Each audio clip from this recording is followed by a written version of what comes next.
오늘 우리에게 주시는 하나님의 말씀은 레위기 2장 1절에서 13절 말씀입니다. 구약성경 147면입니다.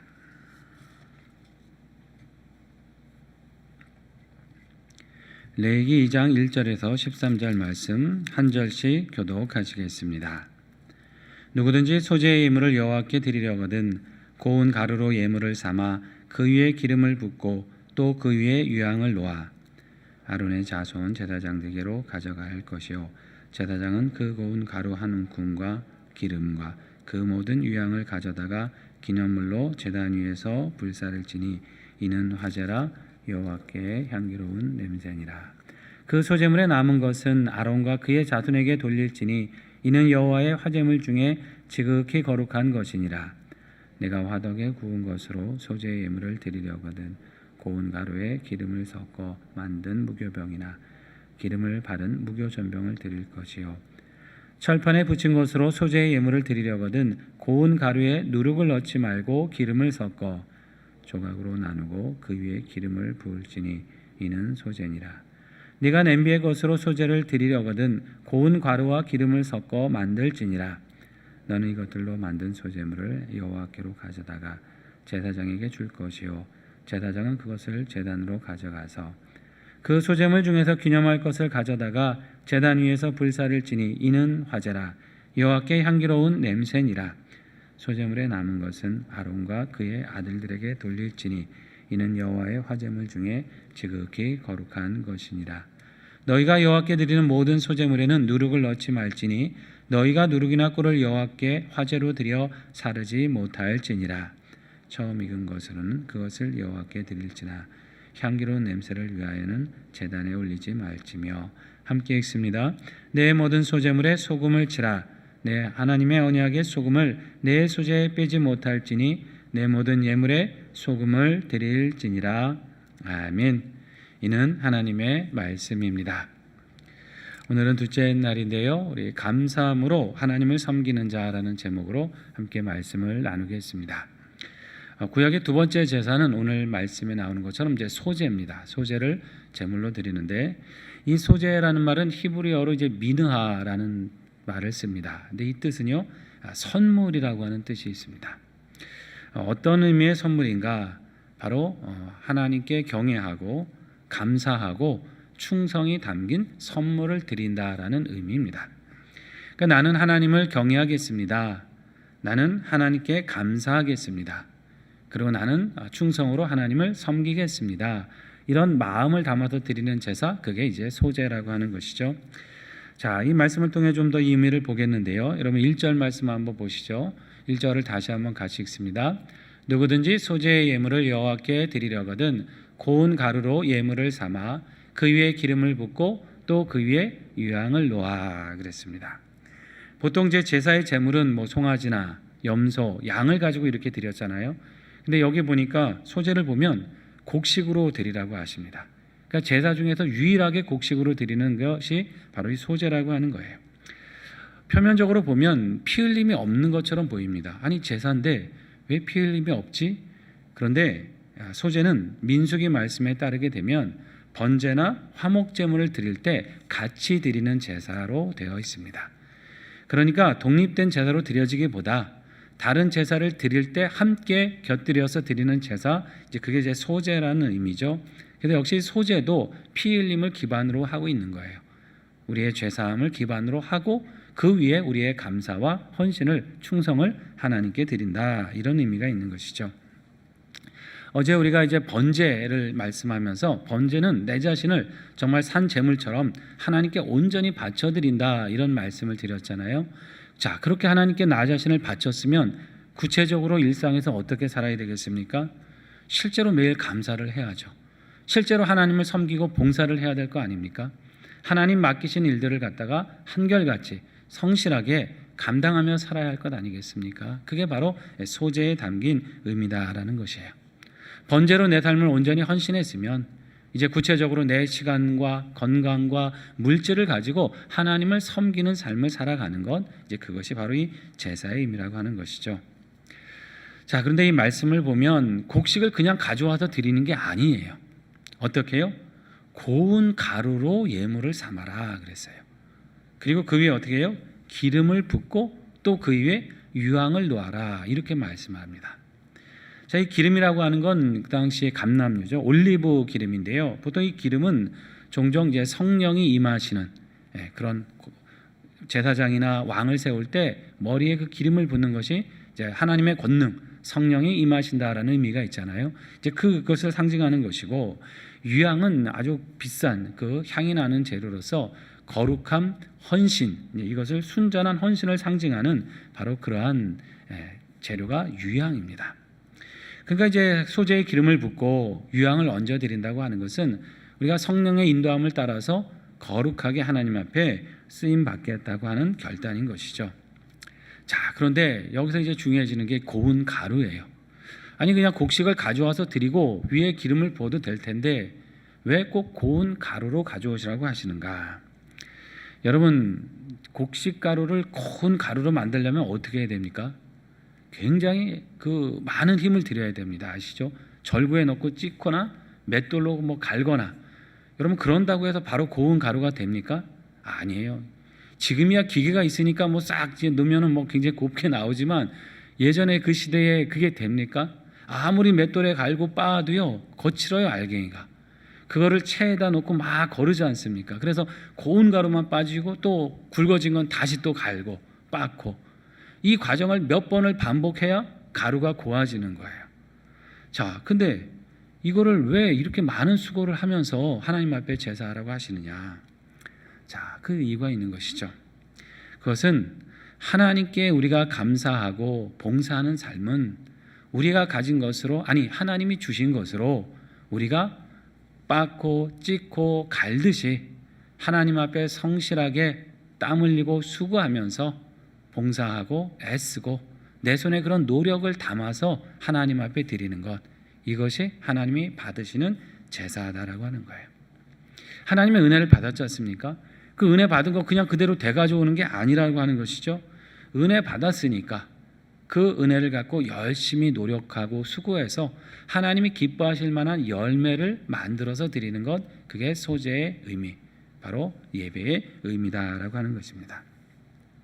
이렇게 비유를 할 수도 있을 것 같아요. 여러분이 이제 자녀들을 사랑하고 또 참 이 자녀들이 이걸로 잘 사용하길 바라서 돈 한 100만 원쯤을 선물로 이렇게 줬다고 한번 생각을 해보죠. 그러면 이제 부모의 기대는 무엇입니까? 이것으로 네가 필요한 것도 사고 뭐 좋은 일에도 좀 쓰고 뭐 혹시라도 또 마음이 있으면 부모님을 위한 뭐 좀 좋은 선물도 좀 산다든지, 이렇게 참 유용하게 잘 쓰기를 바라면서 선물로 준 거잖아요. 근데 자녀가 이제 딱 100만 원을 받아들고 어느 날 찾아와서는 부모님을 아버지 어머니 제게 주시는 은혜가 참 큽니다. 제가 너무나 감사해서 그 은혜 중에 한 30만 원을 돌려드리겠습니다 하고 그대로 그걸 가져온다 그러면 여러분 마음이 어떠시겠어요? 아이고 우리 아들이 기특하구나, 이런 마음이 드시겠어요? 그보다는 아니 좀 잘 쓰라고 했더니 왜 이걸 그대로 이렇게 가져오지? 약간 좀 그런 마음이 드실 거 아닙니까? 자, 자녀가 이왕이면 그것 가지고 뭐 꼭 비싸고 안 비싸고를 떠나서 작은 것이라도 뭐 사서, 때로는 카드도 좀 쓰고, 때로는 좀 이렇게 뭔가 손으로 애쓰고 수고해서 뭔가 이렇게 만들어 왔을 때, 아마 그런 기억들 나시잖아요. 어린 자녀들이 아마 가장 기쁠 때가 그때 아닙니까? 아이 학교 보내놨는데 어느 날 어버이날이라고, 어느 날 엄마 아빠 생일이라고 손수 막 이렇게 카드를 써가지고서 막 삐뚤빼뚤한 글씨로다가 가져왔을 때 여러분 그 감동이 있지 않으십니까? 하나님이 바라시는 것은 그런 것이라는 거죠. 주신 은혜가 있을 때 내가 좀 서툴고 부족해도 하나님을 위해 수고하고 애쓴 삶의 어떤 흔적과 열매를 가지고 하나님 앞에 이렇게 나오기를 바라시고 그때 더 기뻐하시고 복 주시기를 바라신다고 하는 거예요. 근데 아무런 수고도 없이 그냥 은혜 주셨으니까 여기서 얼마 받으세요 하고 이렇게 마치 되갚는 것처럼 그렇게 해버린다면, 물론 그것도 하나님이 뭐 받지 않으시는 건 아니겠으나 그 마음이 흡족하거나 기쁘시겠는가 하는 것이죠. 우리가 정말 하나님을 섬긴다고 하는 것은 내게 시간 주셨으니까, 내게 건강 주셨으니까, 기회도 주셨고 물질도 주셨으니까 그것을 가지고 열심히 노력하는 것입니다. 하나님 나라 위해서, 이웃에게 선을 베풀기 위해서, 섬기라고 하신 내 직장, 내 가정, 내 이웃과의 관계 속에서 내가 좀 더 이 시간과 노력을 가지고 수고하고 섬기면서 주변을 더 화목하게 한다든지, 또 사람들에게 용기와 힘을 주고 소망을 준다든지, 또 함께 수고해서 누군가의 수고를 덜어주고 그 마음을 기쁘게 하고 교회 공동체를 더 아름답게 세워간다든지, 이웃에게 또 하나님의 아름다운 덕을 전해 주었다든지, 어떤 이러한 노력을 가지고 하나님 앞에 열매를 맺어갈 때 하나님께서 그 삶을 기뻐 받으시는 줄 믿습니다. 여러분, 이런 정성과 수고를 담아서 올 한해는 하나님을 그렇게 섬기시기를 바랍니다. 우리에게 주신 은혜가 있습니다. 찾아보면 다 있죠. 그걸 기억하시고 내 시간도 들이시고 물질도 들이시고 또 내 건강을 들여서 하나님을 섬겨가시는 그러한 삶을 살아시기를 바랍니다. 자, 4절 말씀 이하에 보면 이 소재를 드리는 이제 다양한 그런 방식이 나옵니다. 화덕에 구운 것으로 드릴 수도 있어요. 그리고 철판에 붙인 것으로, 우리가 부침개를 하듯이 붙인 것으로도 드리라고 그럽니다. 또 냄비에서 삶은 것으로 드려도 된다, 이렇게 다 말씀하죠. 그리고 이때는 기름은 넣지만 유향은 굳이 넣으라고 말씀하지 않으세요. 앞에서도 말씀드렸지만 유향은 굉장히 비싼 재료입니다. 일반 백성이 이렇게 매번 소재를 드릴 때 그걸 담아 드리기는 좀 부담이 되는 거예요. 그러니까 하나님 다 배려하신 거죠. 넉넉한 사람, 여유가 있는 사람은 드리지만 그렇지 않은 사람에게 일상적으로 먹는 음식 가운데 매번 유향을 넣어라, 이렇게 하시지 않는 거예요. 평소에 부담 없이 먹는 음식, 내가 일상에서 그냥 부쳐 먹고 삶아 먹고 하는 그러한 일상의 음식을 가지고도 하나님 앞에 감사할 수 있도록 배려를 해주신 거다 하는 겁니다. 그리고 화덕에 구운 것이나 철판에 붙인 것, 또 냄비에 삶은 것으로 이렇게 드리라고 하는 것에 또 하나의 의미가 있습니다. 여러분, 이건 우리가 매일 그냥 일상적으로 먹는 거 아닙니까? 우리가 밥을 해 먹는다든지 부침개 해 먹는다든지 삶아 끓여 먹는다든지 그냥 늘상 먹는 평범한 음식들이에요. 자, 그러니까 하나님 앞에 감사한다는 것은 뭐냐? 하나님을 내가 참 삶에서 섬기긴다고 하는 것은 뭐냐? 어떤 특별한 결단을 하고 특별한 시간을 떼어내서 한다기보다는 일상에서 음식을 먹듯이 매일의 삶에서 감사하고 하나님을 섬기는 삶을 살아야 한다는 것입니다. 물론 우리가 병이 들었다 나았다든지 어떤 특별한 기도의 제목이 응답이 받았다든지 이랬을 때 물론 더 바라고 하나님 앞에 감사를 하게 되죠. 그런데 그런 특별한 일이 아닐더라도 그냥 내 일상에서 마치 음식을 먹고 마시듯이 숨을 쉬고 공기를 마시듯이 그냥 내 일상의 자연스러운 삶 속에서 그분께 감사하고 하나님을 섬기는 삶, 그것이 예배라는 것이에요. 그것이 바로 소재의 의미다라고 하는 것입니다. 사실 생각해 보면 우리가 모든 것이 하나님의 공급하시는 거 아닙니까? 내가 땀 흘리고 수고했지만 결실은 하나님이 하게 하시는 거예요. 숨쉬는 공기도 하나님이 주셨고 매일 마시고 살아가는 물도 하나님이 다 공급해 주신 것입니다. 이거를 깨달으면 늘상에 감사하죠. 우리가 음식을 앞에 놓고 기도하는 게 왜 그런 겁니까? 하나님께서 주신 것에 대한 감사. 그것도 하나의 일종의 예배잖아요. 하나님 앞에 내 삶을 감사하는 것, 나의 작은 순간순간을 하나님 앞에 올려드리고 기뻐하고 그걸 누리는 것, 이것이 다 하나님 받으시는 예배다라는 것이죠. 이러한 감사가 우리 삶에 일상적으로 풍성히 넘치시기를 바랍니다. 자, 이제 한번 11절 보십시오. 11절에 보면 하나님께서 이 소재를 드리라 하시면서 여기에 넣지 말아야 될 걸 말씀합니다. 뭘 넣지 말라고 하세요? 누룩을 넣지 말라. 그리고 또 뭣도 넣지 말라고요? 꿀도 넣지 말라고 하십니다. 이 누룩이라고 하는 건 반죽을 이렇게 부풀게 하는 거 아닙니까? 그 순수함을 변질시키는 거예요. 그러니까 빵 반죽이 있으면 그거를 이제 부풀게 하고 맛을 변하게 하는 것. 그래서 이제 누룩이라고 할 때는 비유적으로 뭔가 변질시키고 순수함을 잃어버리게 하는 것, 이게 이제 누룩이니까 이것을 하나님 앞에 이 예물을 드릴 때, 감사와 예배를 드릴 때는 변질되지 않는 순수함을 가지고 드려라, 이러한 말씀인 거고요.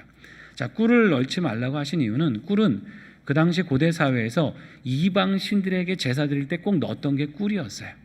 꿀은 달콤한 거 아닙니까? 이방 신에게 제사하면서 내게 달콤한 그런 쾌락을 주고 내 삶에 향락을 주고 내 삶에 그런 걸 달라는 마음으로 꿀을 넣어서 제사를 했거든요. 그러니까 하나님을 섬기는 백성은 이방 신의 그 풍습을 따르지 말라 하시는 의미에서 그런 삶의 쾌락을 멀리하라고 하시는 의미에서 넣지 말라고 하신 겁니다. 자, 하나님께 예배할 때는 어떻게 해요? 순전함으로, 잡다함이 없는 마음으로 예배해야 되는 것이고, 그 예배는 우리의 어떤 세상 만족과 쾌락을 구하는 것이 되어서는 안 되는 것이고, 오히려 하나님을 순수하게 섬기고 정결함으로 하나님께 봉사하는 데 있다고 하는 것입니다. 자, 누룩과 꿀은 넣지 말라고 하셨는데 13절에 보면 또 무엇은 넣으라고 하시죠? 무엇을 치라고요? 소금을 치라고 말씀합니다. 소금은 부패하는 것을 막아주는 거 아닙니까? 정결함을 상징하잖아요. 그래서 어떤 영원함을 뜻할 때, 영원함을 상징할 때 썼던 게 이제 소금입니다. 하나님 앞에 우리의 삶을 정결하게 해야 될 뿐만 아니라 이 삶이 변질되지 않도록 계속해서 그 삶을 이어갈 수 있도록 그 결단을 지속적으로 하나님 앞에 올려드려라, 그런 의미가 있다고 하는 것이에요. 자, 이게 이렇게 될 이유가 왜 그렇습니까? 하나님이 우리 앞에 영원히 순수하고 신실하시기 때문이다 하는 겁니다. 하나님은 우리 앞에 결코 변덕을 부리시거나 하셨던 약속을 변개하시는 법이 없습니다. 마치 소금처럼 영원히 변하지 않는 그런 약속을 주시는 거예요. 그러면 우리도 그 하나님을 섬길 때 변하지 않아야 될 거 아닙니까? 한결같아야 될 거 아닙니까? 하나님께서 우리에게 신실하게 대하듯이 우리도 하나님을 신실하게 대해드려야 되는 거 아닙니까? 그런 의미에서 소금을 치라고 하는 거죠. 변함없으신 하나님 앞에 우리의 감사라든가 봉사라든가 하나님을 섬기겠다고 결단하는 것은 상황에 따라 왔다 갔다 하는 게 아니라 내가 결심하고 하나님 앞에 다짐했으면 그것을 계속적으로 이뤄갈 수 있는 그런 믿음의 결단이 필요하다고 하는 것입니다. 말씀을 맺어봅니다. 여러분, 우리가 이 소제는 매일 그냥 먹고 마시는 것, 이런 일상적인 음식으로 드리는 제사입니다. 그만큼 우리가 매일의 삶에서 하나님께 감사하겠다, 매 순간 나는 하나님 위해 살아가겠다고 하는 이 결단을 이루어 가시기를 바랍니다. 내게 주신 은사가 있습니다. 성령님의 인도함을 따라서 하나님을 섬기고 헌신하는 삶을 살아가시기를 바랍니다. 그게 예배입니다. 그게 하나님 기뻐 받으시는 향기로운 예배다라고 하는 것입니다. 올 한 해도 때로는 어렵고 힘든 시간들을 만날 수 있겠지만은 그럼에도 우리가 살게 하시고 매일 아침 눈 뜨고 필요한 양식을 주시고 또 고비마다 도와주셔서 우리의 삶을 이끌어 가실 하나님 아니십니까? 작년에 그렇게 이루셨던 하나님 올해도 이루어 주실 것이고 후년에도 그 후에도 변함없이, 아니 더 큰 사랑으로 우리를 인도해 가실 것입니다. 여러분, 그걸 분명히 믿고 가시기 바랍니다. 조금 어렵다고 낙심하고 왜 이렇게 힘듭니까 하나님, 작년보다 더 고생스럽습니다 라고 불평하고 그 자리에 머무는 게 아니라 오히려 하나님은 변함이 없으시니까 이걸 통해서 더 은혜 주시겠지, 이걸 통해서 뭔가 유익함을 주시겠지, 여러분 이러한 믿음으로 우리가 결심할 수 있다고 한다면 매 순간이 감사가 될 수 있고 매 순간을 하나님을 섬기는 일꾼이 될 수가 있을 것입니다. 이러한 감사로 소제의 삶처럼 매일의 일상에서 하나님 앞에 나 자신을 드리고 봉사하는 삶을 사셔서 하나님 앞에 우리의 삶이 향기로운 그런 향기가 되고 또 하나님께서 복 주시고 은혜 주시는 삶에 거하시기를 주님의 이름으로 축원합니다. 은혜가 많으신 아버지 하나님, 감사드립니다. 우리를 구원해 주셨고 여러 은사를 주셔서 주님을 위해 살아가게 하심을 감사드립니다. 우리에게 주신 시간과 물질, 건강과 기회를 하나님과 그 나라를 위해 기꺼이 드려 수고하는 삶을 살아가게 하여 주시옵소서.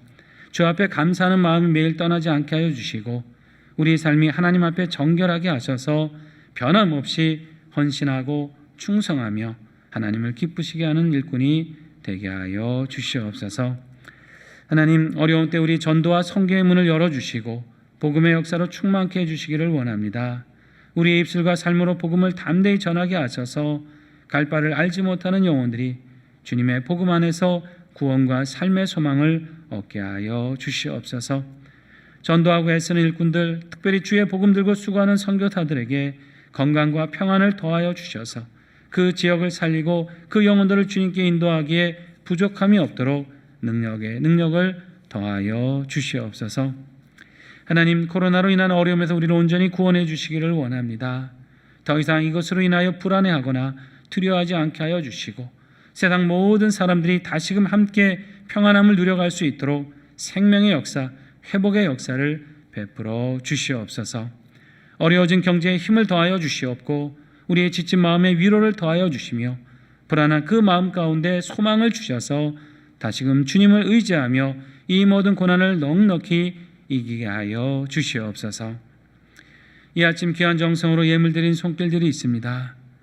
복 내려주시고 때를 따라 구하는 기도마다 응답하여 주시옵소서. 무엇보다 하나님께 드리고 기도하는 삶을 통해서 살아계신 하나님과 동행하며 세상에서 풍성함을 누리는 주님의 자녀들 되게 하여 주시옵소서. 이 시간 귀하게 가지고 나온 기도의 제목들이 있습니다. 간절히 부르짖는 하나님 앞에 그 기도들 주께서 귀 기울여 주시고 바라고 구하는 것 이상으로 최선의 응답으로 함께하여 주시옵소서. 오늘도 오고 가는 모든 걸음에 평안을 더하여 주시옵시고 주 안에서 믿음으로 승리하는 날이 될 수 있도록 동행해 주시기를 바라옵고 예수님의 이름으로 기도드립니다. 아멘. 공동의 기도의 제목을 드립니다. 우리 말씀을 생각하며 기도하실 때 나의 매일의 삶이 감사가 되고 매 순간이 경건함으로 하나님을 즐겁게 섬기는 삶이 되게 하여 주시옵소서. 우리 화요일은 전도와 선교 사역을 위해서 기도하겠습니다. 우리가 교회가 지원하는 우리 9군데의 선교지 또 개척교회들 위해서 기도해 주시고 우리 선교사들의 건강과 안전 또 많은 목회자들이 지치지 않고 어려운 때 그 사명 잘 감당할 수 있도록 기도해 주시기 바랍니다. 어려울 때 구원받을 영혼들을 하나님께서 만나게 하시고 우리가 또 증거하게 하셔서 그 영혼들이 속히 다 구원받을 수 있도록 기도해 주시기 바랍니다. 코로나가 진정되고 다시금 모든 일상과 예배의 자리들이 잘 회복되어 갈 수 있도록 기도해 주시기 바랍니다. 5분 정도 공동의 기도 제목으로 기도하시고 각자 가지고 나오신 기도로 하나님께 나아가시겠습니다. 주의 이름 외쳐 부르며 함께 기도합니다. 주여, 주여, 주여.